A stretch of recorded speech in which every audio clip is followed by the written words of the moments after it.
தரப்பினரிடையே மோதலை உருவாக்கும் வகையில் பேசியதாக கோவை சிஎஸ்ஐ இம்மானுவேல் தேவாலய பாதிரியார் மீது போலீசார் வழக்கு பதிவு செய்திருந்த நிலையில் பாதிரியார் மன்னிப்பு கேட்டு வீடியோ வெளியிட்டுள்ளார். அனைவருக்கும் வணக்கம். நான் அருள்திரு Prince Calvin Kovai CSI Immanuel ஆலயத்திலே போதகராக இருக்கின்றேன்.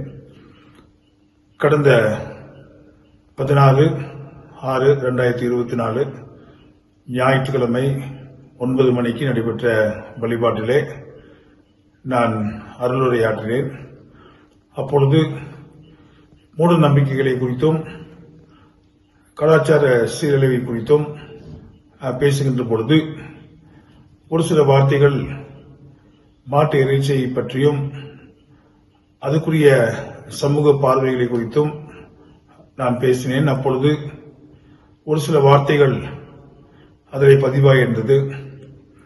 அந்த வார்த்தைகள் இந்து சகோதரர்களுக்கு அதிகமான வருத்தத்தையும் அவர்களுக்கு அதிகமான காயத்தையும் கொடுத்தது என்று சொல்லி நான் அறிந்தேன்.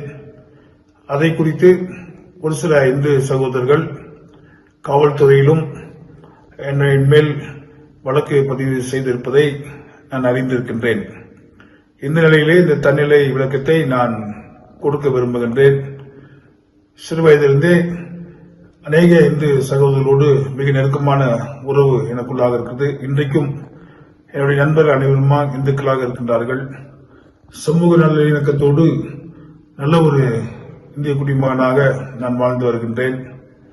அன்று அந்த சொற்பொழிவிலே என்னுடைய நோக்கம் எந்த ஒரு சமயத்தையும் அவருடைய நம்பிக்கையும் அவர்களையும் புண்படுத்த வேண்டும் என்பது என்னுடைய நோக்கம் அல்ல.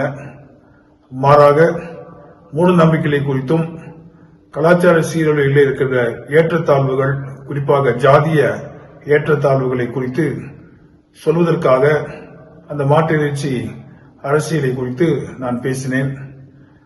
எனவே இந்து சகோதரர்களை எந்த விதத்திலும் கீழாகவும் கேவலமாகவும் அவருடைய உள்ளத்திற்கு காயத்தை ஏற்படுத்த வேண்டும் என்ற நோக்கம் எனக்கு எல்லளவும் இல்லை என்பதை இந்த தன்னிலை விளக்கத்தின் மூலமாக அனைவருக்கும் நான் தெரிவித்துக் கொள்கின்றேன். எனவே என்னுடைய அந்த பேச்சின் மூலமாக யாரெல்லாம் புண்படுத்திருக்கிறார்களோ, குறிப்பாக என்னுடைய அன்புக்குரிய இந்து சகோதர சகோதரிகள் புண்பட்டிருப்பார்கள் என்றால் உள்ளத்தின் ஆழத்திலிருந்து நிபந்தனையற்ற என்னுடைய வருத்தத்தையும் மன்னிப்பையும் நான் கேட்டுக்கொள்கின்றேன்.